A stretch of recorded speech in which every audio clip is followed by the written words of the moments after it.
دوسرا پلان ہے کہ شیعہ ہراسی ہو جائے، کہ شیعہ تشیع کا مذہب مسخ کر کے پیش کرے، تشیع کو بدنام کر کے پیش کرے، تشیع کا چہرہ بگاڑ کے پیش کرے۔ اب جو لوگ یورپ سے مسلمان ہوتے ہیں ان کے پاس جب وہ سوچتے ہیں کہ ہم مسلمان تو ہو گئے ہیں لیکن اسلام کے 73 فرقے ہیں، کس مذہب کو اپنائیں؟ قرآن تو نہیں ان کے پاس، نہج البلاغہ تو نہیں ان کے پاس، صحیفہ سجادیہ تو نہیں ہے ان کے پاس، تفاسیر تو نہیں ان کے پاس، عقائد کی کتابیں تو نہیں ہیں ان کے پاس، اسلامی منابع اور مآخذ ان کے پاس نہیں ہے۔ دنیا والوں کے پاس جو واحد منبع ہے وہ کیا ہے؟ Google search. گوگل میں بسم اللہ الرحمن الرحیم میں کس مذہب کو اپناؤں؟ شیعہ مسلم سرچ کیا تو کیا نظر آتا ہے اس کے اندر؟ میں نہیں کہتا ہوں کیا نظر آتا ہے، وہ آپ خود سوچیں۔ جی سوشل میڈیا نے تشیع کے چہرے کو کس انداز میں پیش کیا؟ کیا نظر آتا ہے؟ جو غرب سے شیعہ ہونا چاہتا ہے جب گوگل میں سرچ کرتا ہے شیعہ مسلم، آپ بھی سرچ کریں، تجربہ کریں، آپ جا کر سوشل میڈیا میں آپ جو ہے نا گوگل سرچ کریں شیعہ مسلم، تو آپ کے مکتب کو کس انداز میں پیش کرتے ہیں؟ وہ مکتب جو قرآنی مکتب ہے، وہ مکتب جو انسانی مکتب ہے، وہ مکتب جو عقلانی مکتب ہے، وہ مکتب جو دعا میں بے نظیر ہے، وہ مکتب جو للہیت میں بے نظیر ہے، وہ مکتب جو شہادت و جہاد میں بے نظیر ہے، وہ مکتب جو امن و سلامتی میں بے نظیر ہے، وہ مکتب جو زیر خنجر بھی انسانیت کی سلامتی کے لیے سوچتا ہے۔ اس مذہب کو کس انداز میں پیش کیا ہے؟ اس مندرس کو وحشی کے طور پر، اس مذہب کو ظالم کے طور پر، اس مذہب کو حیوان پرست کے طور پر، اس مذہب کو بے درد مذہب کے طور پر پیش کیا ہے، اور یہ ہے شیعہ ہراسی۔ اور پھر وہ سرچ کرتے ہیں سنی مسلم، تو خانہ کعبہ کے قریب طواف کر رہے ہیں، دعا پڑھ رہے ہیں، نماز پڑھ رہے ہیں، یہ دکھاتے ہیں۔ دیکھو ایک چال ہے استکبار جہانی کا، البتہ اس میں ہم بھی بے تقصیر نہیں ہے کہ ہم نے جس انداز میں پیش کیا ہمارے مذہب کو، کیا اب ہم نے سوچا اس پر؟ اب جو شیعہ ہراسی ہے، شیعہ مذہب کو کس انداز میں پیش کیا جائے؟ ہراسان کیا جائے لوگوں کو تشیع سے، شیعوں کو ایک بدماش، بدتمیز، بے بندوبال، لاؤبال مذہب کے طور پر پیش کیا جائے جس میں نہ کوئی نماز کا تصور ہے، نہ دین کا تصور ہے، نہ اخلاق کا تصور ہے، نہ انسانیت کا تصور ہے۔ اس طرح پیش کیا گیا ہے، اس میں ہم لوگ استعمال ہوتے ہیں، ہم بھی استعمال ہوتے ہیں، یوز ہوتے ہیں ان کے لیے۔ اس شیعہ ہراسی ہے۔ تیسرا پروگرام یہ ہے، دیکھو ایران نے دنیا والوں پر ثابت کر دیا ہے کہ اسلامی حکومت اگر قائم کرنا چاہیں تو اسلام کے پاس تمام نظام موجود ہے، اور اسی لیے ایک پروگرام ایران ہراسی ہے۔ عرب دنیا والوں کو یہ سمجھا امریکہ نے کہ کبھی ایران کے ساتھ نہ دینا، یہ اگر پاورفل بن جائے نا، یہ ایٹمی پاور بن جائے تو تمہیں چھوڑیں گے نہیں، یہ وہ مگرمچھ ہے کہ تم سب کو ہڑپ کرے گا۔ لہٰذا جہاں جہاں ایران کی بات ہوتی ہے مخالفت ہے۔ اقوام متحدہ میں عرب دنیا ایران کے خلاف ووٹ ڈالتے ہیں، رائے دیتے ہیں۔ ایران کو ایک انتہائی وحشی حکومت کے طور پر پیش کیا ہے عرب دنیا خلیجی ممالک کے لیے کہ اگر ایران پاورفل ہو جائے، اگر ایران طاقتور ہو جائے تو تمہیں تباہ و برباد کر دے گا۔ دیکھو یہ سارے سازش، اسلام ہراسی تاکہ لوگ مسلمان نہ ہو، شیعہ ہراسی تاکہ جو لوگ مسلمان ہو رہے ہیں وہ شیعہ نہ ہو، ایران ہراسی تاکہ شیعی حکومت پاورفل نہ بن جائے۔ ایسے حالات میں ہماری شرعی ذمہ داری کیا ہے کہ ہم نے اسی انداز میں چلنا ہے، کہ ہم نے دشمنان اسلام کو اسی طرح موقع فراہم کرنا ہے، کہ ہم نے اسی روش کو اپنانا ہے۔ پھر بھی ہم نے جہل و جہالت کا راستہ اختیار کیا ہوا ہے۔ کب تک ہم اس راستے پہ چلیں گے؟ آپ بتاؤ مجھے، کب تک ہم جاہلوں سے جان چھڑائیں گے؟ آپ بتاؤ مجھے۔ لو علم الناس محاسن کلامنا لاتبعونا، چھٹے سرکار کا قول ہے نا کہ ہماری باتیں نہیں بتایا ہے لوگوں کو ممبروں سے، بتائے تو لوگ ہماری طرف آئیں گے۔ جو سینے میں دل رکھتا ہے نا وہ کلام محمد و آل محمد کو سننے کے بعد متاثر ہوئے بغیر نہیں رہ سکتا، یہ ممکن نہیں ہے۔ ان کے کلام میں وہ اثر ہے نا، انسان تو انسان، جمادات بھی اثر لیتا ہے۔ میں مصائب نہیں صرف آپ کو اشارہ کر رہا ہوں۔ بازار کوفہ میں جب علی کی بیٹی نے خطبہ دیا، گوڑوں کی نہناہٹ ہے، لوگ تالیاں بجا رہے ہیں، سیٹیاں بجا رہے ہیں، شور شرابہ ہے نا، جب آواز نہیں پہنچی لوگوں تک، فاشارت الیہم، انگشت سے لوگوں کی طرف اشارہ کیا۔ روایت کا جملہ ہے کہ سکتت الاجراس، انسان تو انسان، حیوان تو حیوان، حیوانات کے گردن میں لٹے ہوئے گھنٹیاں بھی خاموش ہو گئی۔ ان کے کلام کے اندر وہ اثر موجود ہے۔ اگر یہ کلام پہنچائے نا لوگوں تک، آل محمد کے کلام، آپ اپنے جیب سے کوئی بیان نہ کرے، جیب خرچ کرنے کی ضرورت نہیں ہیں اس معرفت کے سمندر سے، اس معرفت کے سمندر. لوگ کہتے ہیں کہ جناب علی فلان حضرت نے فضائل کا حق ادا کیا، واہ واہ واہ واہ واہ، حق ادا کیا. کون حق ادا کر سکتا ہے فضائل کا؟ کتاب القطرہ فی فضائل العطرہ، آیت اللہ سید احمد مستنبط پیمبر سے یہ حدیث نقل کرتا ہے. کوئی شخص یہ کہے کہ میں نے علی کے فضائل کا حق ادا کیا ہے، اگر کوئی یہ کہے، اس کی مثال کیا ہے پتہ ہے؟ کبعوضۃ تخرج جناحیہا فی البحر وتقول خرجت الماء، اس مکھی کی طرح ہے جو اپنے پروں کو سمندر میں ڈال کر یہ کہتی ہے کہ میں نے سارا پانی کھینچ لیا ہے. اس شخص کی طرح ہے جو یہ کہے.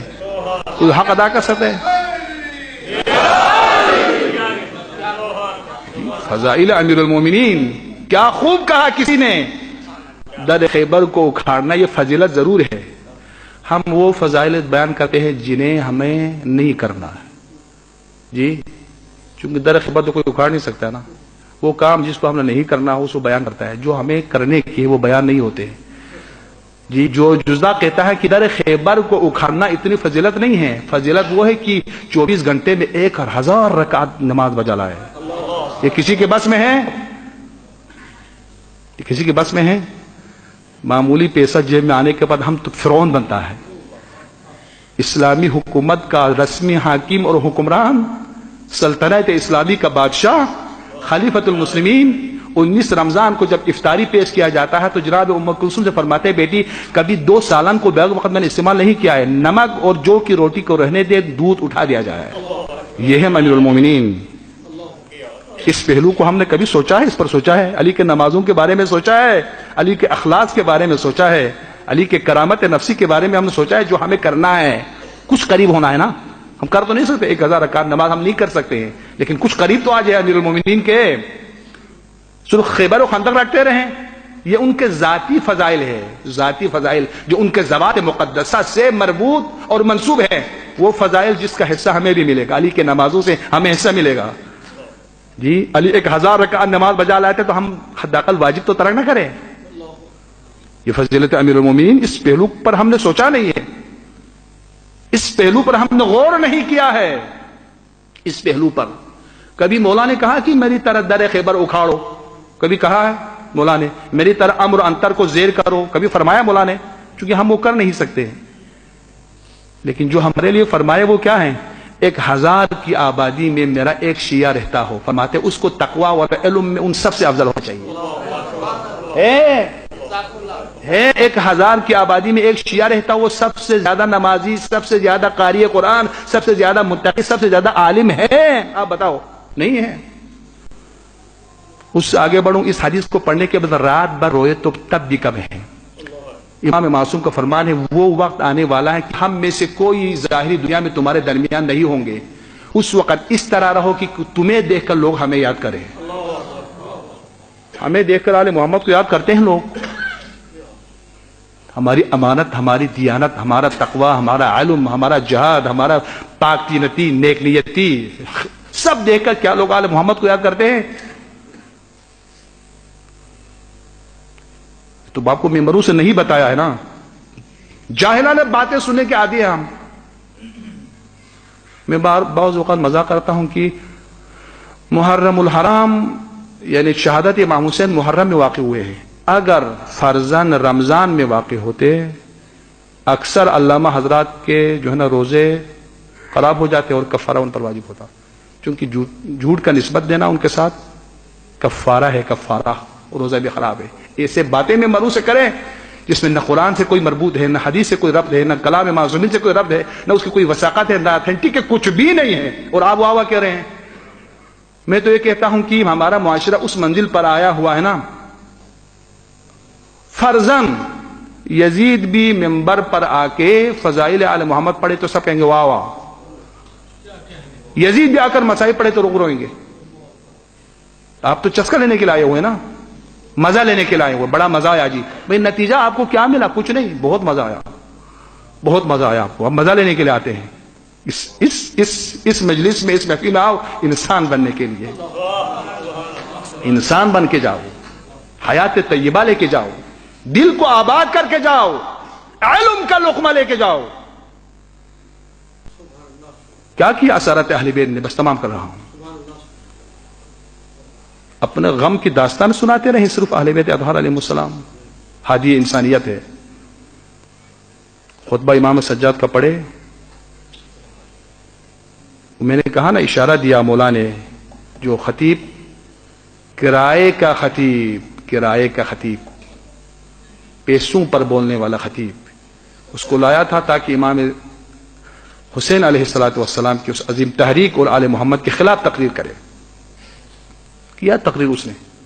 دنیا ہے نا آخر، دیکھو دنیا جن کے گھر میں خدا نے قرآن اتارا ہے. زیارت جامعہ میں ہے نا، السلام علیکم یا اہل بیت النبوہ وموضع الرسالہ ومختلف الملائکہ. ملائکہ کا آنا جانا ہوتا تھا ان کے گھر میں. مختلف ومہبط الوحی، وحی کو خدا نے نازل کیا ہے تو ان کے گھر میں نازل کیا ہے. قرآن پروان چڑھا ہے تو ان کے گھر میں پروان چڑھا ہے. قرآن کو بچایا ہے تو انہوں نے بچایا ہے. ان کے خلاف قرآن سے استدلال کیا اس ملے نے. اور امام سجاد کی تعبیر کیا ہے؟ جب اس نے تقریر ختم کر لی تو اس خطیب کی طرف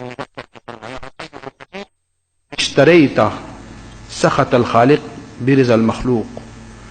تو نے مخلوق کو تو خوش کر دیا لیکن رب تجھ سے ناراض ہو گیا. پھر کہا کہ مجھے اجازت ہے کہ علی تلک الاعوار، اس لکڑی کے ڈیر پر جا کر میں بھی کچھ کہوں. لکڑی کے ڈیر سے تعبیر کیوں کیا مولا نے؟ جیسا کہ جاہل انسان اس ممبر پر آئے تو لکڑی کا ڈیر ہے نا، اس کی کوئی حیثیت نہیں ہے. یہ عالم کے لیے ہے، یہ صاحبان علم کے، سیرت کے لیے ہے، یہ آل محمد کے مکتب اور مذہب کی نمائندگی کرنے والوں کے لیے ہے، نہ جاہلوں کے لیے. اب معاشرہ کیسے اجتماعی طور پر جہل کی طرف نہیں بڑھے گا کہ ہم نے ایسا معاشرہ بنا کے رکھا ہوا ہے. اب سرائے آل محمد کی تاریخ اور ان کی زندگی پڑھے، آپ کو پھر پتہ چلے گا کہ مکتب کیا ہے اور مذہب کیا ہے. احمد امین مصری لکھتا ہے کہ کربلا کا حقیقی معجزہ تو اسارت اہل بیت ہے. اسارت اہل بیت. بابا وہ شام جس میں علی کا نام لینا جرم، یہ معجزہ نہیں تو اور کیا ہے؟ نام لینا جرم تھا. چاہے آپ علی کی مذمت کریں نعوذ باللہ یا مدح بیان کریں، نام لینا جرم. نجب میں ایک زمانے میں وہ ماحول تھا کہ صدام کا نام لینا جرم تھا. اصل نام ہی نہ لے اس کا تاکہ مخالفت کو اس منزل تک ہی نہ آئے. علی کا نام لینا جرم تھا شام میں. احمد امین کہتا ہے کہ یہ تو معجزہ ہے کربلا کا. احمد امین مصری سنی متعصب ہے لیکن پھر وہ کہتا ہے کربلا کا معجزہ یہ ہے جس شام میں علی کا نام لینا جرم ہو، اسی شام میں علی کی بیٹی علی کے لہجے میں خطبہ دے. یہ ہے معجزہ کربلا کا. تبدیل کر دیا شام والوں کو. درس عفاف، درس حجاب، درس انسانیت، درس کرامت. درس کرامت بھی دیکھو، کسی سے مانگنا چاہے وہ عالم ہو، مولوی ہو، فقیر ہو، جی ہاتھ بڑھانا کرامت انسانی کے خلاف ہے. پست ہو جاتا انسان. دیکھو حرام نہیں ہے لیکن درس کرامت بھی دیا کربلا والوں نے. جی بازار کوفہ میں جب لوگوں نے اپنے نذرات اور صدقات دینا شروع کیا تو چھوٹی چھوٹی بچیاں بھی کہتے ہیں الصدقۃ علینا حرام. آل محمد ہم وہ ہیں کہ خدا نے صدقے کو ہمارے اوپر حرام کرا دیا ہے، ہمارے کرامت کے خلاف ہے. عین مصیبت میں بھی خدا کو یاد رکھنا، عین مصیبت میں بھی خدا کو یاد رکھنا. یہ ہے کریم مخلوق، یہ ہے معجزہ کربلا کا. 3 خطبے ایسے ہیں، 3 خطبے، 2 خطبے ایک کلام خدا ہے. اس